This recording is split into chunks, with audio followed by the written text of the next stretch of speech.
माझे नाव आराध्या मंडळकर. माझ्या शाळेचे जिल्हा परिषद प्राथमिक शाळा मंडळकर, इयत्ता दुसरी. अध्यक्ष महाशय, पूज्य विद्यार्थी आणि इथे जमलेल्या माझ्या छोट्या मोठ्या बालमित्रांनो, मी आज तुम्हाला सावित्रीबाई फुले यांच्याबद्दल 2 शब्द सांगणार आहे. ते तुम्ही शांत चित्तेने ऐकावे ही माझी नम्र विनंती.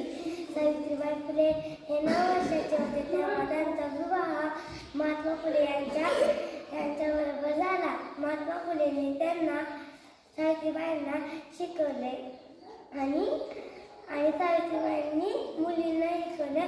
त्यांना शाळेत जाताना माणसं शिव्या द्यायची, शेण फेकायची, दगडं फेकायची, तरी पण त्या मागाटल्या नाही. त्या भारताच्या स्त्री शिक्षिका झाल्या. एवढे बोलून मी माझे 2 शब्द संपवते. जय जय.